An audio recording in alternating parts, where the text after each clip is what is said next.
오늘 사도행전 27장 20절로 26절의 말씀을 가지고 내가 속하고 내가 섬기는 하나님이라고 하는 제목으로 은혜를 나누고자 합니다. 한번 따라 하시겠습니다. 내가 속하고 내가 섬기는 하나님. 내가 속한 하나님, 내가 섬기는 하나님, 그리고 내가 믿는 하나님이라고 하는 이 사도 바울의 오늘 고백이 한 사람도 빠짐이 없이 여러분 모두의 고백이 될 수 있게 되기를 바랍니다. 우리는 순간순간마다 선택을 하고 그리고 결정을 하며 삽니다. 내가 올바른 선택을 하고 올바른 결정을 했다면 인생이 훨씬 더 쉽고 편하고 행복하게 갈 수 있어요. 그러나 잘못된 선택을 하고 잘못된 결정을 하게 되어지면 인생이 꼬이죠. 여러 가지 힘들고 어렵고 그렇습니다. 그래서 오래전에 그런 광고가 있었어요. 순간의 선택이 10년을 좌우한다고. 금성사 알라나 모르겠네요. 10년을 좌우한대요. 선택한 것이요.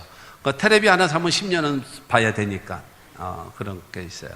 그리고 순간의 선택이 평생을 좌우한다는 게 있어요. 그게 뭘까요? 결혼이죠. 결혼.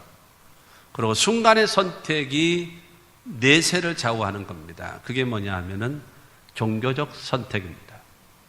내가 어떻게 선택하느냐.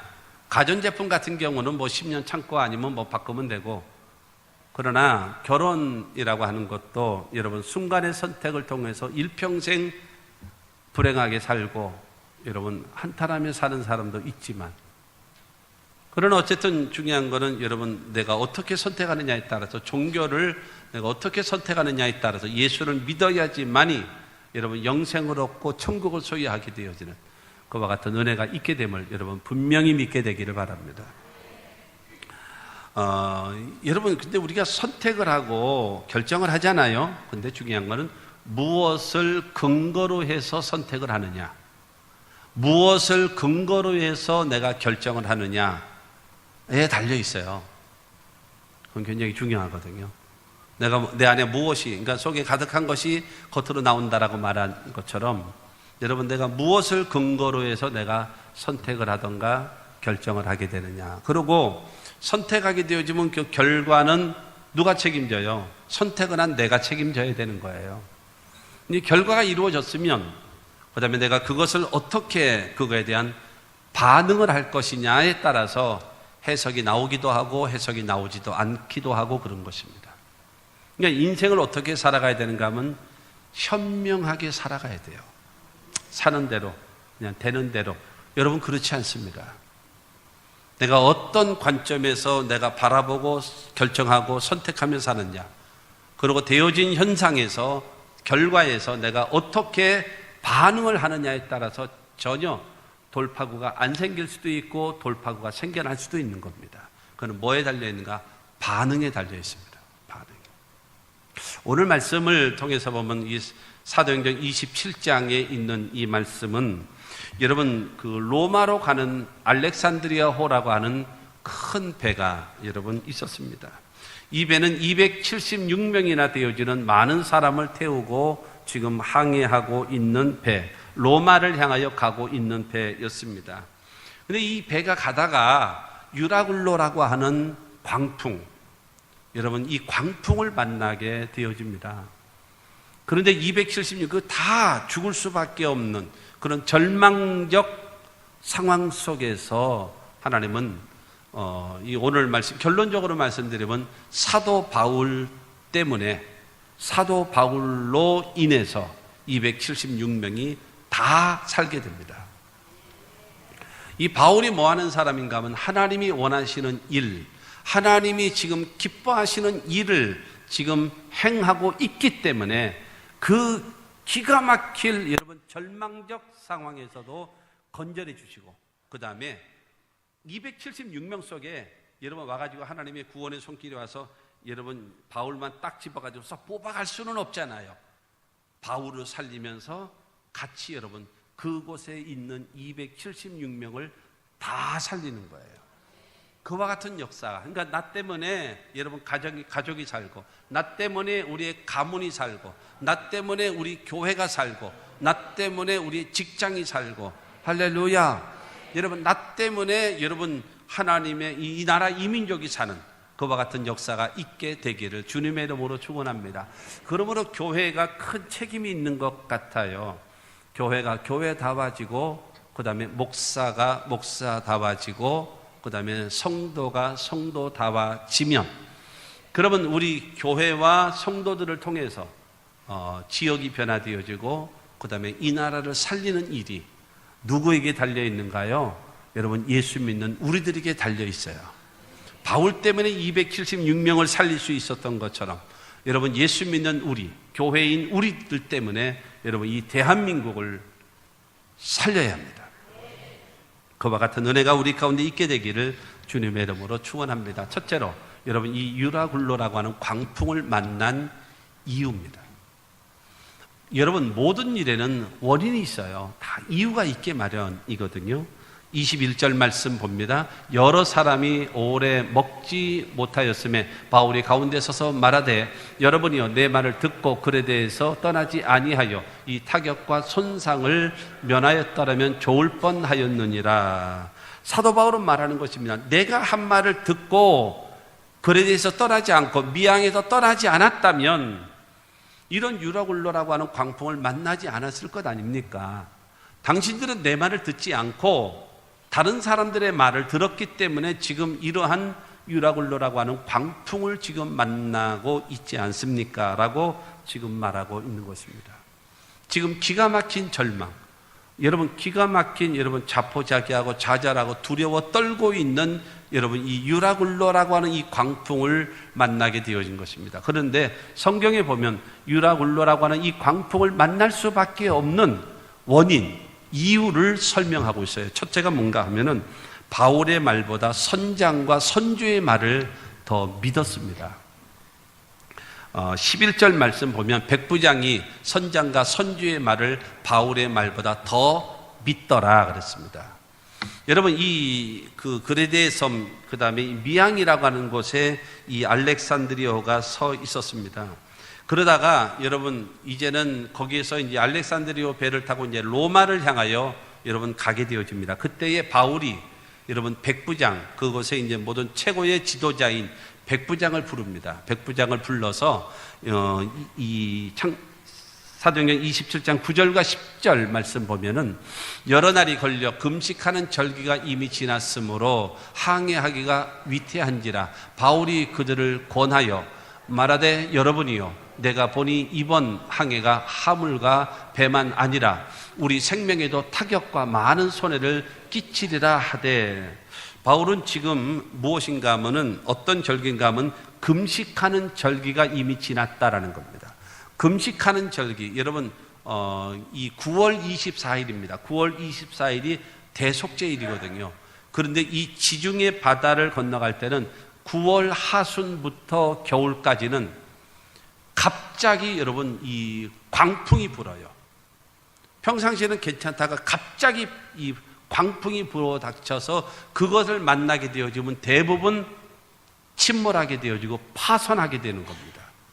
그거를 여러분 많이 거기를 다녀봤던 여러분 바울이었기 때문에 많은 일단은 경험이 있어요. 경험이 있고, 또 하나는 여러분 늘 하나님께 기도하는데 성령께서 가르쳐 주신 거예요. 지금은 아니다라는 거예요. 지금은 가서는 안 된다라는 겁니다. 그렇기 때문에 여러분 많은 그 경험을 가지고 있는 바울이 지금 백부장에게 지금 말하고 있습니다. 지금 가면 위험합니다.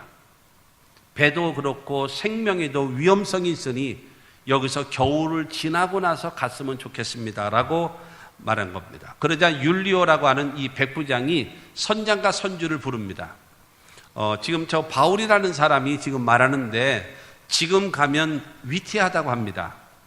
그리고 겨울을 지난 다음에 가는 것이 안전하다라고 말하고 있는데, 선장님 생각은 어떻습니까? 선주이신 당신의 생각은 어떻습니까? 라고 묻습니다. 그러자 선장은 무슨 소리예요? 저 사람 누구요? 저 사람 하나님의 사람인데 그리고 학자이고 그리고 말씀을 잘하는 사람, 종교인 말 같지도 않은 소리하고 앉았네. 탁 무시하는 거예요. 이 지중해 바다는 내 손바닥 보듯이 내가 알고 있는데 이 정도, 지금 날씨를 보십시오. 바람 부는 거 보십시오. 지금 항해하기가 딱 좋습니다. 이러는 거예요. 그러고 나서 선주는 말합니다. 무슨 소리 하는 거예요? 한번 갔다 오면은 내가 얼마나 우리들에게 이득이 있고 유익이 되어지는데 여기서 한 겨울을 지내고 가요? 우리 뭐 망하는 걸 보려고 합니까 지금? 말 같지도 않은 소리 하지 마십시오 라고 해서 탁 윽박을 지르는 거예요. 그러자 여러분, 선장, 경험이 많고 기술이 있는 선장이 어림없다, 괜찮다, 지금 상황을 보니까 다 좋다, 가도 괜찮다라고 말을 하고 있고, 선주는 아니다 가야 된다, 무슨 소리냐, 지금 가야 지금 적지고 돈을 벌 수 있지, 이거 여기서 겨울을 나게 되어지면 우리 망한다, 안 된다, 가야 된다 라고 지금 말하고 있는 것입니다. 여러분, 지금의 시대는 전문가 시대입니다. 기술이 있다던가 아니면 전문적 지식이 있다던가, 여러분 이 여러 가지의 그 돈을 벌 수 있는 그 전문가적인 그런 단체들의 말은 굉장히 경청해야 될 필요성이 있어요. 시대가 그렇게 전문화 시대가 되어져 있기 때문인 것입니다. 그러나 모든 일이 전문가들의 말에 의해서 움직여지는 것은 아닙니다. 하나님은요, 우리의 과거를 아시고 현재를 아시고 미래를 알고 계시고, 여러분 인간의 지혜와 인간의 지식과 인간의 경험과 인간의 과학과 인간의 모든 문명을 뛰어넘고 역사하시는 하나님은 우리의 과거도 알고 미래도 알고 여러분 우리의 모든 현재를 알고 계시는 하나님이심을 믿으시기를 주의 이름으로 축원합니다. 그렇기 때문에 여러분, 이 선장은 지금 바울의 말을 통해 주시는 하나님의 말씀을 들을 것이냐, 아니면 선장, 경험이 많고 기술이 있는 선장의 말을 믿을 것이냐, 그리고 선주, 돈을 많이 버는 이러한 사람의 말을 들을 것이냐에 뭐에 달려있는가 하면 바울의 말보다 선장과 선주의 말을 더 믿었다라고 말하고 있습니다. 지금 여러분, 이것은 지금 여러분의 이야기예요. 하나님의 말씀이냐, 아니면 경험과 지식과 내가 살아오던 방식으로 내가 살아가느냐에 따라서 우리는 여러분 어떻게 결정하며 살아왔는가를 돌이켜 보셔야 합니다. 왜 내가 유라굴로라고 하는 이 광풍, 기가 막힌 절망, 꼼짝달짝 모든 여망이 다 사라져버리고 이제는 자포자기할 수밖에 없는 이러한 유라굴로라고 하는 광풍이 다가왔는가? 그 이유는 그러면 잔머리 때문에 그래요. 하나님의 말씀을 무시하고 바울의 말을 무시하고 선장과 선주의 말을 더 믿었기 때문에 그런 것입니다. 두 번째로는 편하고 아름다운 것만을 선택하기 때문에 그렇습니다. 편하고 아름답고 좋고 여러분 귀한 거, 그건 나쁜 건가요? 아니에요, 좋은 겁니다. 12절 말씀 보면 그 항구가 겨울을 지내기에 불편함으로 그렇습니다. 여러분, 이름은 이뻐요. 미항, 아름다울 미자, 미항이에요. 아름다운 항구예요. 이름은 예쁜데 중요한 것은 그 미항의 부근은요, 빈민촌이에요. 그리고 여러 가지 말하자면 겨울에는 뭐 다 춥겠지만 그곳은 굉장히 춥고 교통이 어렵고 모든 문화시설이라든가 이 살아가는데 편리한 시설이라는 것이 전혀 없는 여러분 그런 것입니다. 그런데 그들이 가기를 원하는 곳이 어딘가 하면은 이 미항이라고 하는 데서 한 65km 정도만 가면 65km만 가면 베닉스라고 하는 항구가 있다. 근데 그 베닉스라고 하는 항구는 거기는 지역은 경치도 좋고 그 다음에 모든 위락시설도 다 갖추어져 있고 그 다음에 모든 것이 다 갖추어진 편리하고 아름답고 귀한 휴양지와 같은 곳이다. 그곳으로 가자라고 하는 여러분 말인 것입니다. 그래서 여러분 누구 말을 듣겠습니까 지금? 이 미항이라고 하는 곳은 춥고 그 다음에 말하자면 화장실도 좋지 못하고 제대로 씻을 것도 없고 먹을 것도 제대로 잊지 못한 이러한 상황에서 우리가 머물러 있는다라는 것은 말도 안 된다라고 얘기하는 것입니다. 그러나 여러분 기억하세요. 편안하고 좋고 아름다운 거 기왕이면 좋지요. 그러나 그거보다 더 중요한 것이 있어요. 안전해야 돼요. 안전. 그렇지 않습니까? 그런데 중요한 것은 이들은 여러분 편안하고 아름다운 것을 선택하기 위해서 베닉스로 갑시다. 미양은 안 됩니다. 베닉스로 갑시다. 라고 여러분 그들은 주장했던 것입니다. 그렇기 때문에 여러분 이 율리오라고 하는 백부장은 결정을 해야 되는데 이 말을 듣게 되어집니다. 세 번째로는 많은 사람, 다수의 의견을 따릅니다. 다수의 의견. 12절 중반을 봅니다. 거기서 떠나 아무쪼록 베닉스에 가서 겨울을 지내자 하는 자가 더 많으니 베닉스는 그레데 항구라. 한쪽은 서남을 한쪽은 서북을 향하였더라. 여러분 이 말은 무슨 말이겠어요? 경치가 좋다라는 거예요. 지역이 너무 좋다라는 거예요. 그런데 이 베닉스로 가서 겨울을 지내자라고 얘기하는 사람이 더 많았다라는 겁니다. 다수의 의견. 그러니까 비진리의 다수, 그러나 진리의 소수. 누가 이깁니까? 여러분 그런 말이 있어요. 좋은 게 좋은 거라고. 여러분 좋은 게 좋은 겁니까? 아니에요. 그러면 큰일 나는 겁니다. 좋은 게 좋은 것이 아니라 옳은 것이 좋은 겁니다. 진리가 좋은 것이지 비진리가. 근데 중요한 거는 여러분 민주주의의 근본은 무엇입니까? 다수결에 의해서 정해지는 거예요. 한 표라도 더 많으면 대통령이 되는 것이고, 한 표라도 더 많으면 국회의원이 되는 것이고, 한 표라도 더 많으면 여러분 지방자치대 단체장도 될 수 있는 것입니다. 여러분 그것은 민주주의적 사회는 다수결에 의해서 정해지는 것입니다. 그러나 하나님의 역사라고 하는 것은 진리와 비진리의 여러분 대결인 것입니다. 그런데 중요한 것은 사도 바울의 말에 이 진리의 말은 소수. 누가 여길 따르겠습니까? 선장이 안 된다고 말하고 무시하고 있고, 선주도 무시하고 있고, 아니 편하고 좋고 아름다운 저 베닉스로 가는 것이 좋겠다라고 여러분 말하는 사람들이 대다수고, 그래도 여기가 좋아요, 여기 있어요, 이 사람은 이 바보지요, 이제 바보. 그러니까 이거는 아주 극소수의 사람이고, 여러분 이 다수의 사람이 그 선장과 선주의 말, 그 다음에 베닉스로 가서 편안하게 쉽게 아름다운 곳에서 이 겨울을 지내고 가자라고 말하는 그 사람들의 말에 여러분 해서 율리오는 결정을 합니다. 좋다, 가자. 선장이 가자고 하니까, 선주가 가자고 하니까, 다수가 가자고 하니까, 그러면 가야지 뭐 어떡하겠나, 갑시다. 그러고 나서 결정하게 되어진 것입니다. 사랑하는 성도 여러분, 우리가 살아가는 삶 속에 비진리와 진리의 삶 속에 대중에 의해서 많은 다수에 의해서 소수가 무시당하게 되어지는 그런 것이 민주주의입니다, 이게. 그러나 하나님의 세계는 민주주의가 아닙니다. 하나님의 계획과 하나님의 섭리와 하나님의 뜻에 의해서 좌우되어지는 것을 기억하시기를 바랍니다. 이 백부장은요, 선장의 말을 믿고 선주의 말을 더 믿었어요. 그리고 편안하고 좋고 아름다운 곳에 있자라고 하는 말을 들었어요. 그리고 그렇게 이들의 말을 하자라고 같이 동조하는 사람들이 더 많은 다수의 의견을 결정하면서 그는 선택을 하게 된 것입니다. 결과는 어떻게 되나요? 기가 막힌 절망적인 유라굴로라고 하는 광풍을 만나게 되어진다라는 것입니다.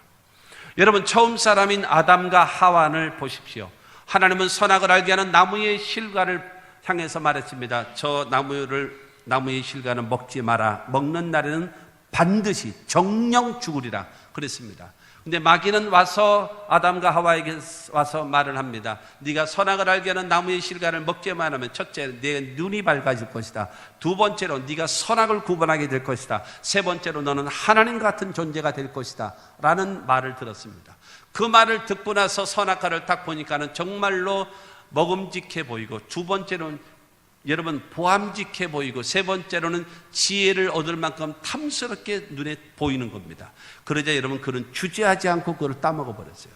그래서 결국에는 여러분 하나님으로부터 저주를 받아 에덴 동산에서 쫓겨나게 되어졌고, 이 아담과 후손인 모든 인류는 죄 가운데 태어나서 죄 짓고 살다가 죄값으로 죽어서 영원히 멸망할 수밖에 없는 존재가 되어버리고 마른 것입니다.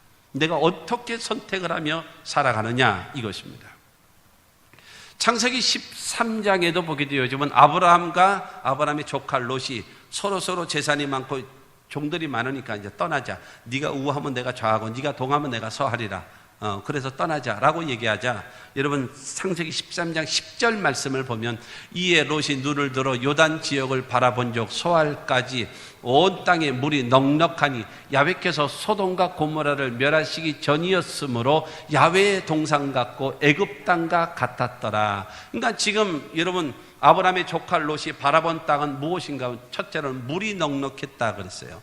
두 번째로는 여러분 야훼의 동산 같고 그러니까 에덴 동산과 같이 좋은 땅이라는 거예요. 세 번째는 애굽 땅과 같더라. 애굽 땅이라고 하는 것은 아주 비옥하고 좋아요. 거기 흉년이라는 것이 없을 정도로 땅이 좋은 땅이거든요. 그러니까는 그 지역은 땅도 좋고 두 번째는 물도 넉넉하고 세 번째로 상암도 해암도 없는 아름다운 산이라고 여러분 그는 결정한 것입니다. 그 지역이 소돔 고모라 성이거든요. 정말로 좋아 보이는 것입니다. 주저하지 않고 가고 여러분 아브라함은 하나님이 약속하신 말씀하신 그 가나안 땅에 머무르는 겁니다. 그러나 여러분 그 좋은 것을 선택하며 갔던 여러분 아브라함의 조카 롯은 소돔 고모라 성이 멸망할 때에 모든 재산 다 거기에 없어버리고 자기 부인은 소돔귀등이 되어져 버리고 두 사위는 여러분 그 불 가운데 다 죽어버리고 자기와 두 딸과 목숨만 간신히 살아서 나올 수밖에, 그것도 아브라함의 기도로 인하여 간신히 목숨만 살아남은 사람이 여러분 아브라함의 조카 롯이었습니다. 왜 우리가 인생을 살아가면서 여러 가지 모양인 영적인, 정신적인, 생활적인, 육신적인 유라굴로라고 하는 광풍이 다가올까? 그 이유는 첫째로는 하나님의 말씀보다는 선장과 선주의 말, 지식과 경험과 돈을 먼저 우선시하기 때문입니다. 그뿐만이 아니라 하나님보다도 내가 편리하고 행복하고 즐겁고 만족하는 그러한 삶이 우선순위가 되어져 있고요. 그 다음에 다수에 의해서 여러분 따라가는 그러한 여러분 힘 있는 사람, 능력 있는 사람 위주로 따라가는 여러분 그러한 형태가 결국에는 우리의 삶 속에 유라굴로라고 하는 광풍을 만날 수밖에 없다라는 겁니다. 두 번째로, 그러면 여러분 이 광풍을 만난 사람들의 반응, 상황이 어떻냐라는 겁니다. 13절 14절 말씀 봅니다. 남풍이 순하게 불매 그들이 뜻을 이룬 줄 알고 닷을 감아 그레데 해변을 끼고 항해하더니 얼마 안 되어 섬 가운데로부터 유라굴로라는 광풍이 크게 일어나니 그랬습니다. 로마로 가는 알렉산드리오가 지금 남풍이 순하게 부는 거예요. 지금은 기계로 가잖아요. 엔진이 힘으로 여러분 가지 않습니까? 그 전에는 노저어서 갔습니다. 노저어서. 그럼 그 전에는 뭐로 가는가요? 여러분 바람에 의해서 이 돛대를 달고 그러고 나서 바람에 맞추어서 그러고 나서 그들은 갔습니다. 근데 성경에 보니까는 여러분 남풍이 순하게 불매 딱 적기다. 딱 적기야. 지금 가면 된다. 그러면서 여러분 그들이 13절에 보면요, 그들이 뜻을 이룬 줄 알고 라는 말이에요. 그들이 뜻을 이룬 줄 알고, 이 말은 무슨 말이겠습니까? 바울 하나님 말씀 같은 소리 하고 앉았네. 봐라, 순풍이 불잖아. 봐라, 이처럼 좋은 일기가 있잖아. 이렇게 맑고 밝은, 그 다음에 순풍이 부르니, 그러니까 우리의 선택이 낫지, 잘했지, 무슨 놈은 얼어 죽을 놈은 하나님의 말씀이, 하나님의 사람이 말이야, 말 같지도 않은 소리 하고 앉았네. 이런 거에서 의기양양하면서 그들은 가고 있었습니다. 그런데 14절에 보면 그레데 해변을 끼고 항해하더니 얼마 안 되어 섬 가운데로부터 유라굴로라는 광풍이 크게 일어나니 그랬어요. 여러분 이 그레데라고 하는 이 섬에는 뭐가 있는가 하면요, 2100m가 되어지는 큰 산들이 있습니다. 산이 하나 두 개가 있는 것이 아니라 산맥을 이루는 많은 산이 있습니다. 얼마의 높이요? 2100m요. 2100m. 우리나라에 여러분 저 북한에 있는 여러분 백두산이 2700m 아닙니까? 2700m. 굉장히 높은 산이에요. 그런데 지금 이 그레데에 있는 산맥은 2100m가 되어지는 굉장히 높은 산맥으로 형성되어 있습니다. 근데 지금 배가 지금 남풍이 이쪽이죠. 남쪽에서 바람이 불어서 여러분 배를 타고 지금 저기를 향하여 그 로마를 향하여 가고 있는 겁니다. 근데 그레데 여러분 섬을 이게 딱 돌아서 가는데 그레데 섬에 있는 그 산에서부터 오는 무슨 바람이 부는가 하면 유라굴로라고 하는 광풍이 부는데, 거기서 어떤 광풍이 어디서 오는가 하면 북동쪽에서 옵니다. 북쪽에서 불어오고 동쪽에서 불어오고 남쪽에서 불어오는 바람이 한꺼번에 교차되는 거예요. 여러분 생각해 보십시오. 동쪽, 남쪽, 북쪽 세 지역에서 한꺼번에 바람이 몰아쳐 온다면 어떻게 되겠습니까? 감당할 수가 없는 거예요. 그것도 여러분 산에서 불어오는 세찬 바람, 그 바람이 여러분 남풍과 동풍과 북풍이 휘몰아치면서 그렇게 되어 있다 보니까 여러분 유라굴로라고 하는 광풍이 뭡니까? 미친 바람입니다. 미친 바람. 여러분 이 미친 바람과 같이 여러분 휘몰아치는 겁니다. 그러니 여러분 바람에 의해서 가야 하는 이 배는요 꼼짝달짝 못하는 거예요. 그러고 오히려 여러분 그야말로, 그래서 유라굴로라고 하는 광풍을 만나기만 하면 거의 대부분의 배들이 파손합니다. 침몰해버리고 맙니다. 그런데 지금 이 알렉산드리아호가 여러분 이 유라굴로라고 하는 광풍을 정면으로 만나게 되어져 있다라고 말하고 있는 것입니다. 15절 말씀 보면요, 15절에 보면 배가 밀려 바람을 맞추어 갈 수 없어 가는 대로 두고 쫓겨가다가 그랬습니다. 뭐 이 바람에 맞춰서 갈 수가 없어요. 지금 처음에는 남풍에 의해서 편안하게 갔지만 갑자기 그레데 섬을 지나서 이렇게 가서 이제 바다를 향하여 가고 있을 때에 동쪽과 북쪽에서 휘몰아치는 여러분 이 광풍이 다가오기 때문에 견딜 수 없는 여러분 상황에 놓여져 인간의 힘으로는 불가능한 상태가 됐다라고 말하고 있는 것입니다. 18절과 19절 말씀입니다. 우리가 풍랑으로 심히 애쓰다가 이튿날 사공들이 짐을 바다에 풀어버리고 사흘째 되는 날에 배의 기구를 그들의 손으로 내버리니라. 여러분 지금 18절에 사공들이 짐을 바다에 풀어버리고 무슨 짐입니까? 선주들이 장사하기 위하여 사업하기 위하여 실어놨던 모든 재산적 여러분 모든 가치를 다 버리는 거예요. 이것 때문에 하나님의 말씀도 내가 거역하고 이것 때문에 하나님의 말씀도 무시하고 가고 있는데 지금 유라굴로라고 하는 광풍으로 죽게 생겼으니까 그 짐들 자기의 손으로 다 바다에 버리는 거예요. 그래도 여러분 이 배가 견디지를 못하고 감당을 하지 못하니까 여러분 19절에 보게 되어지니까는 배에 있는 모든 기구들을 다 그들이 버리는 겁니다. 왜 버리나요? 배를 가볍게 해야 되기 때문에. 그 기구들이 여러분 이 지중해 바다를 여러분 수없이 다니면서 돈을 벌었던 선장의 경험이요 기술이요 능력이거든요. 이것이 다 자기네 손으로 버릴 수밖에 없는 절망적 상황입니다. 지금 북풍과 동풍과 남풍이 동시에 불어오고 있기 때문에 지금 여러분 이 물결이 지금 뭐 걷잡을 수 없게 몰아치는 겁니다. 배라고 하는 것은 기인이 가다 보면 여러분 파도를 치면 앞이 물에 들어갑니다. 그럼 뒤는 뜨고요. 그 다음에 또 이게 앞이 올라서고 뒤가 여러분 물에 빠지고 이러면서 가는 겁니다. 배가 풍랑 속에는요 이렇게 가거든요. 앞이 물에 잠겨요. 뒤가 뜬단 말이에요. 그 다음에 또 이 배 파도가 이렇게 치니까 그러니까 또 그러면 앞이 올랐으면서 뒤가 푹 물속에 빠져요. 이러면서 가는 거예요. 지난번에 여러분 우리나라의 세월호 사건으로 인해서 여러분 일단은 그 신문에 나왔던 원인 무엇인가 하면 사람을 많이 태우기 위해서 위를 더 높였어요. 위를 더 높여서 사람을 더 많이 늘렸습니다. 그리고 그 밑에 뭐가 있어야 되고 물로 채워서 복원력이 있어야 되거든요. 좌우로 흔들던가 앞뒤로 흔들리던가 그거를 중심을 잡아주는 복원력이 있어야 되는데 여러분 그 위를 더 사람을 많이 태우기 위해서 위에 짐을 더 칸을 더 높였기 때문에 그 짐을 물을 뺄 수밖에 없어요. 그러니까 뭐가 없는가 하면 복원력이 없는 거예요. 그리고 밑에 더군다나 자동차 무게 짐도 잔뜩 실은 상태에서 그러고 나서 여러분 배가 회전을 하다가 급회전을 했는데 이 무게를 견디지 못해서 확 틀어서 여러분 기우뚱하면서 그냥 쓰러져 버린 거예요. 배가 무거우면 그런 침몰의 사고가 생기는 거예요. 그러자 여러분 이 유라굴로라고 하는 광풍이 다가오자 그들은 모든 여망이 다 끊어져 버렸고 짐들도 다 버리고 그 다음에 모든 기구들도 다 버리고. 왜요? 살아야 되니까.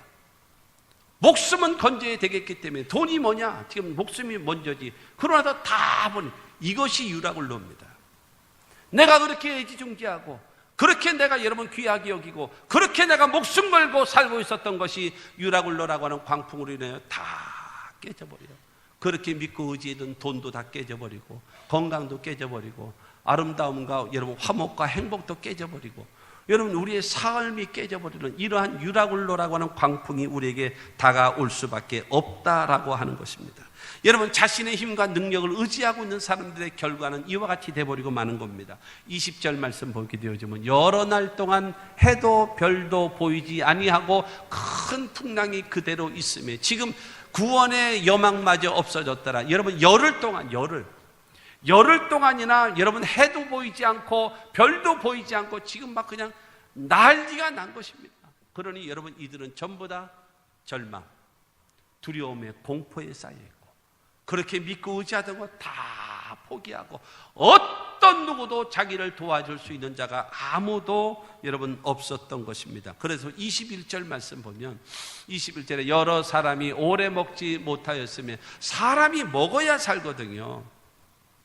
먹는 것이 인간의 수단, 인간의 방법의 모든 가장 으뜸적인 것입니다. 사람이요, 제 아무리 건강하고 여러분 나이를 먹든지 적든지 그런 말 있잖아요. 곡기를 끊으면 죽습니다. 곡기를 끊으면 죽는 거예요. 사람이 먹지 않으면 죽는 거예요. 아무리 여러분 건강한 사람들이 보름 이상 굶으면 그냥 죽어버립니다. 죽어버리는 거예요. 그런데 지금 이 열흘 이상 정도 지금 이렇게 유라굴로라고 하는 광풍, 여기서 뭘 먹겠습니까? 지금 먹을 수 있는 상황이 됩니까? 지금 누가 음식을 만들 거고 무엇을 어떻게 모든 짐 다 버리고 기구 다 버리고 이럴 상황인데 지금 무엇을 먹겠습니까?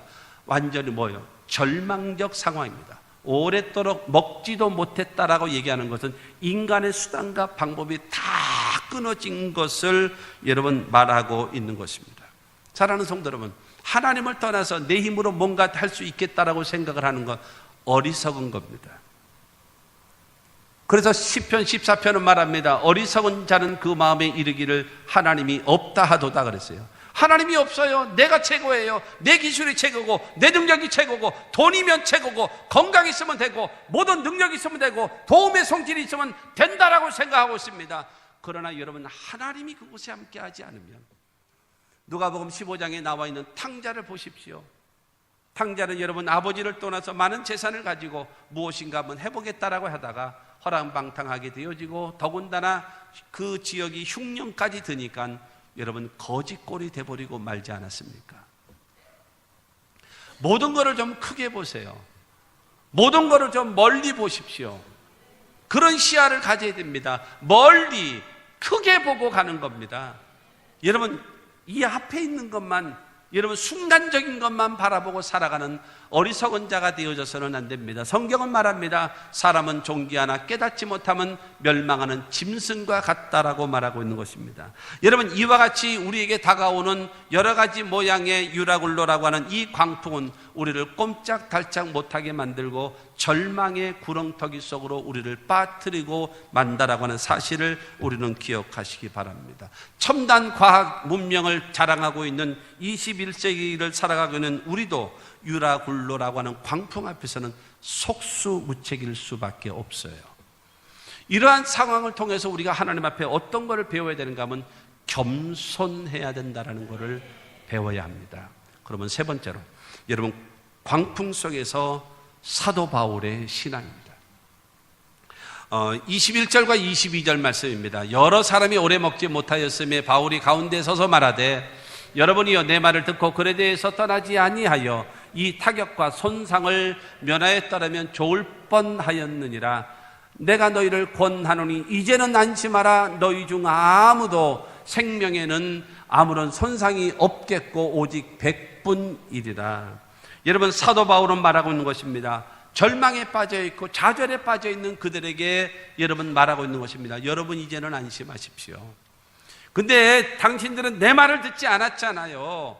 선장의 말을 듣고 선주의 말을 듣고 편리한 곳 가자라고 그런 사람들에 의해서 결정해서 지금 이 상황이 되지 않았어. 내 말을 들었으면 이 유라굴로라고 하는 광풍을 피할 수 있지 않았어? 라고 지금 말하고 있는 겁니다. 그러면서 이제부터라도 내 말을 들어라. 그러면서 안심하십시오. 당신들은 살 수 있습니다. 여러분, 이 사도 바울은 어쨌든 유라굴로라고 하는 광풍을 피할 길을 제시했던 사람이었고, 지금 유라굴로라고 하는 광풍 속에서 여러분 살아남을 수 있는 방법을 그들에게 제시하고 있는 겁니다. 여러분, 이 바울이 지금 말하는 겁니다. 이제부터는 내 말을 들으십시오. 안심하십시오. 당신의 생명을 어떤 사람도 해함을 받는 사람은 없을 것입니다. 그렇게 말하면서 26절은 말합니다. 그런즉 우리가 반드시 한 섬에 걸리리라. 반드시 섬에 들어가게 될 것입니다. 걱정하지 마십시오. 두려워하지 마십시오. 당신들 생명에 한 사람도 손상당하는 일 없도록 되어줄 것입니다. 여러분 말하고 있습니다. 여러분, 사도 바울도 지금 알렉산드리아 호 안에 있어요. 사도 바울도 지금 유라굴로라고 하는 이 광풍 속에 있습니다. 여러분, 우상을 섬기는 사람들, 여러분 거기에 276명 모든 사람들은 이제는 죽었다, 끝장이다, 절망이다, 될 대로 되라 자포자기하고 있다는 것입니다.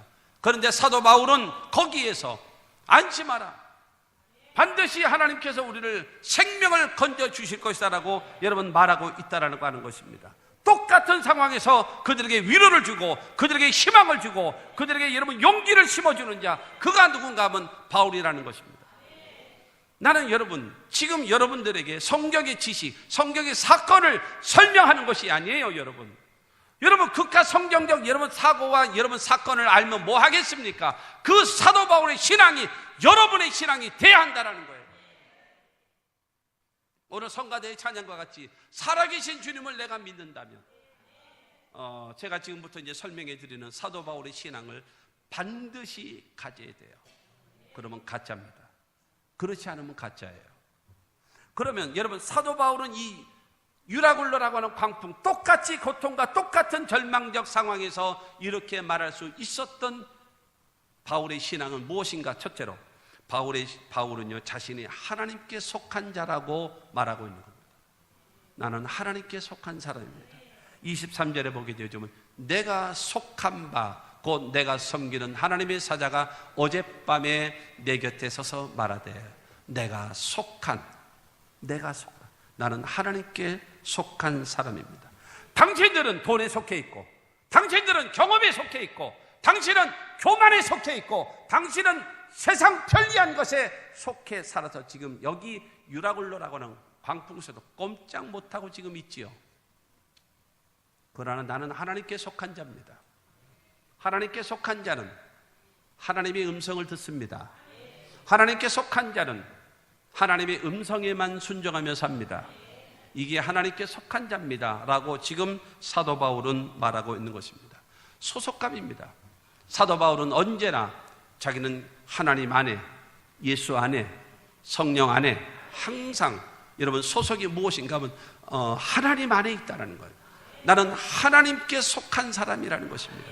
그러므로 사랑하는 성도 여러분, 많은 사람들이 그 선장과 같이 경험과 기술을 의지하는 사람들이 많고, 선조와 같이 돈을 따라가는 사람도 많고, 편하고 아름다운 것을 추구하는 사람도 많고, 여러분 여러 가지 힘을 의지하며 살아가는 사람도 많단 말입니다. 그러나 하나님께 속한 사람은 하나님의 말씀을 듣고 살아가야 되는 거예요.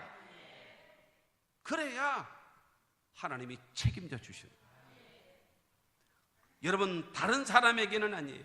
하나님의 말씀에만 순종하며 살아가는 하나님께 속한 자. 두 번째로는 바울은 자신의 하나님만 섬기는 사람입니다. 23절 다시 보면요, 내가 속한 바, 내가 섬기는 하나님의 사자가, 내가 하나님께 속해 있고 그 다음에 내가 섬기는 하나님이라는 거예요. 하나님께 속해 있으니 내가 속한 그 하나님을 내가 섬긴다라고 말하고 있습니다. 알렉산드리아 호에 여러분 276명의 사람이 있었습니다. 모든 사람들은 다 죽는다고 아우성하고 절망하고 좌절하고 있는 것입니다. 그러나 바울은 말합니다. 나는 여기서 하나님을 섬깁니다. 나는 하나님께 속한 자입니다. 나는 하나님을 섬기는 사람입니다 라고 말하고 있는 것입니다. 사랑하는 성도 여러분, 이것이 나의 간증이요 이것이 나의 찬송일세 간증할 수 있는, 내 말을 듣고 오지 않았다면 이런 고생 안 하지 않았어. 그러나 내 말 안 듣고 지금 와서 이렇게 당하지 않았습니까? 내 말을 들으시오. 그러면 당신들도 살 길이 열려질 것입니다. 왠지 아십니까? 나는 하나님께 속해 있어요. 나는 그 하나님을 섬기고 있습니다 라고 말하고 있는 것입니다.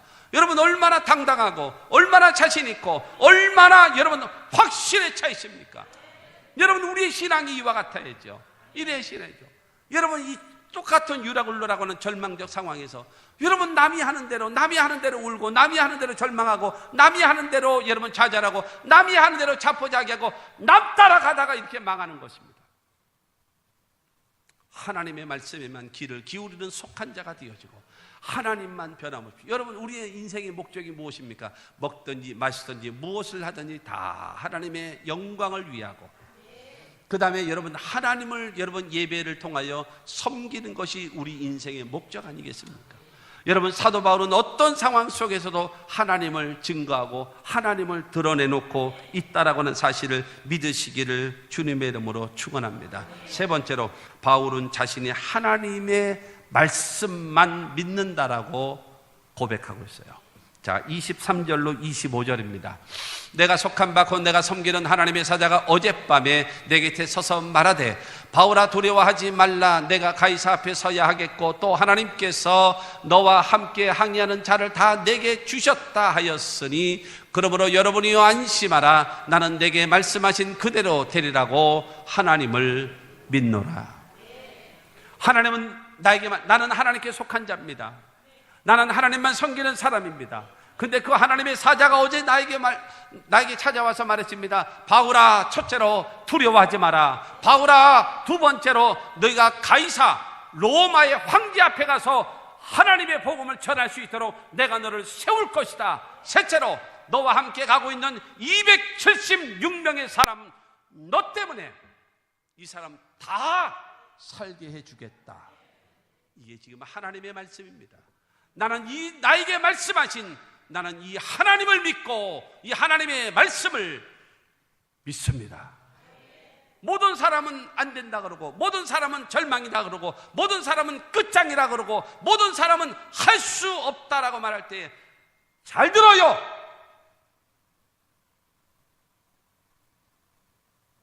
유라굴로를 당하고 있으면서 이거 당하고 있는지도 모르고,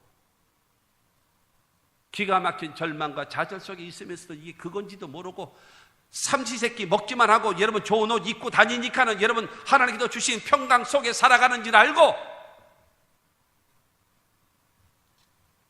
우리가 여러분 신앙생활하고 살아가면서 이 사도 바울은 하나님께 속한 것과 소속감, 그 다음에 하나님을 섬기는 것과 그 다음에 하나님이 내게 말씀하신 그것을 이런 상황 속에서도 나는 이루어질 줄로 믿습니다. 그러면서 말합니다. 여러분이요 안심하십시오. 당신들은 살 수 있습니다. 이것이 성도 아니겠습니까? 이것이 성도, 거룩한 성제단 무리도 거룩한 무리, 하나님의 사람들의 모습이 이와 같은 모습이 되어져야 한다라고 하는 것입니다. 열흘 동안 지금 해가 보이지 않고 별이 보이지 않는 절망적 상황입니다. 그리고 지금 여러분 배에 있는 모든 짐들을 다 장인의 손으로 버렸어요. 배에 있는 모든 기구들을 다 장인의 손으로 던져서 버렸습니다. 그리고 지금 여러분 북풍과 동풍과 남풍으로 인해서 이 배가 어디로 갈지 못하고 그냥 파도에 휩싸여서 흔들리면서 여러분 되어져도 이들은 정신을 못 차리고 흔들리고 있고 절망적 상황 속에 빠져 있습니다. 이 지중해 바다를 자기 손바닥처럼 들여다보고 다닌다라고 하는 선장도 포기하고 있고 돈도 포기하고 있던 모든 사람들 앞에 사도 바울은 말하고 있는 것입니다. 하나님은 내게 말씀하셨습니다. 두려워하지 말라고. 나를 로마의 황제 앞에 서게 해준다고. 그리고 너에게 있는 276명을 다 너에게 붙여줘서 네가 사는 것처럼 276명도 살게 하시겠다고 했습니다. 그러므로 여러분이요 안심하시오. 나는 나에게 말씀하신 그 하나님을 믿고 하나님의 말씀을 믿습니다. 이와 같은 고백을 하는 것이 성도예요. 이것이 그냥 장난하는 게 아니에요. 교회만 다니는 것이 아니에요. 직분 갖고 폼 잡는 게 아니에요. 신앙생활이라고 하는 것은 다른 것입니다. 사랑하는 성도 여러분, 기억하십시오. 하나님은 우리 생사화복의 주관자가 되신 하나님이심을 믿으시기를 주님의 이름으로 축원합니다. 세상은요, 거짓이 있고 속임이 있어요. 이 비진리가 다수의 힘을 가지고 강력하게 진리를 깔아뭉개는 것이 지금의 세태입니다. 그러나 하나님의 진리는 반드시 살아서 그 비진리를 여러분 이기게 만들 겁니다. 여러분, 귀신은요, 귀신에게 따라붙는 수식어가 있습니다. 더러운 귀신. 더러운 귀신은요, 도둑질하고 죽이고 멸망시키는 길로 끌어갑니다. 성령께 따라붙는 수식어가 있습니다. 거룩한 성령. 거룩한 성령이기 때문에 의의 길로, 진리의 길로, 생명의 길로, 풍성한 축복의 길로 인도하심을 믿으시기를 주의 이름으로 축원합니다. 여러분, 그러므로 사랑하는 성도 여러분, 하나님의 말씀을 믿으십시오. 거룩하신 하나님의 말씀을 믿고 사시기를 주의 이름으로 축원합니다. 민수기 23장 19절 말씀 보면 하나님은 사람이 아니시니 거짓말을 하지 않으시고 인생이 아니시니 후회가 없으시도다. 어찌 그 말씀하신 바를 행하지 않으시며 하신 말씀을 실행하지 않으시랴. 하나님은 거짓말한 적 없다. 말씀하신 것 반드시 이루신다. 이것입니다. 그러므로 여러분, 사도 바울은 이 말씀을 믿고 하나님은 반드시 우리를 살려주실 것입니다. 두려워하지 마십시오. 안심하십시오 라고 하는 하나님을 믿고 하나님의 말씀을 믿는, 하나님께 속했지요? 내가 그 하나님을 섬겼지요? 그렇기 때문에 그 하나님의 말씀을 내가 믿는 겁니다. 그게 신앙이에요. 창세기 22장에 보면 하나님은 아브라함에게 말씀하십니다. 아브라함아, 첫째로 내 아들, 두 번째로 네가 사랑하는, 세 번째로 독자 이삭, 100살에 낳은 자식. 내 아들, 100살에 낳은 자식, 네가 네 목숨보다도 더 사랑하는 자식, 하나밖에 없는 자식 이삭, 그를 갖다가 모리아산에서 갖다 내게 번제로 바치라. 뭐요? 줄 때는 언제고 달랠 때는 언제고 뭐 이랬다 저랬다 해요. 지금 아브라함은 그런 것이 아닙니다. 여러분, 히브리서 11장 17절로 19절 말씀을 통해서 보면은 아브라함이 시험을 받을 때에 내 아들 독자 이삭을 모리아산에 바치라고 하셨으니, 여러분, 아브라함은 어떻게 해서 그거를 시행할 수 있었는가? 내 아들이라 칭할 자는 이삭으로 말미암아 이삭이라고 딱 이름을 명명하셨어요. 그렇기 때문에 내가 이 아들을 죽여서 하나님께 번제로 드리면 하나님은 잿더미 가운데서라도 죽은 자 가운데서라도 능히 살리실 줄로 나는 믿습니다. 지금 아멘을 안 하잖아 지금. 지금 전혀 나하고 상관없는 이야기, 너무나 거리가 먼 얘기를 하니까 지금 아멘도 겁나서 못하고 있잖아. 아멘 해요. 이 아브라함은요, 그 하나님을 믿는 거예요. 하나님의 말씀을 믿는 거예요. 그래서 주지하지 않고 칼을 들고 이삭을 찌르러 갈 때 그때 누가 급해요? 하나님이 급하신 거예요. 아브라함아, 아브라함아, 내 아들 이삭에 손대지 마라. 이제야 내가 너 정말 나 믿는구나, 정말 나 경외하는구나, 정말 나 사랑하는구나, 정말로 나 의지하는구나. 그러고 나서 여러분, 야훼 이레, 여러분 준비하신 하나님, 수풀에 걸린 양을 보이게 만들고 그 양을 잡아다가 여러분 이삭 대신에 하나님께 제사를 드려서 믿음의 조상이 되지 않습니까? 사랑하는 성도 여러분, 사도 바울은 지금 그렇게 말하고 있습니다. 나는 하나님께 속한 자입니다. 나는 하나님을 섬기는 사람입니다. 그리고 내게 말씀하신 나는 그 하나님을 믿는 사람입니다. 이것이 여러분 바울입니다. 그러므로 사랑하는 성도 여러분, 우리는 성경을 통해서 보십시오. 예수 안에서 예수를 구주로 영접하신 분들은 여러분, 첫째로는 죄 용서하시고요, 두 번째로 구원해 주시고요, 아멘 하세요. 세 번째는 영생을 주시고요, 네 번째는 천국을 주심을 믿으시기 바랍니다. 그리고 우리에게 약속하여 주셨어요. 첫째로는 성령 충만함을 약속해 놓으셨고, 두 번째로는 축복을 약속해 놓으셨고, 세 번째로는 치료를 약속해 놓으셨고, 네 번째로는 기도 응답을 약속하셨고, 다섯 번째로는요, 세상 끝날까지 너희와 항상 함께 있겠다라고 주님은 우리에게 약속해 놓으셨음을 믿으시기를 주님의 이름으로 축원합니다. 그렇다면 저와 여러분들은 누구에게 속했나요? 나는 하나님께 속한 자입니다.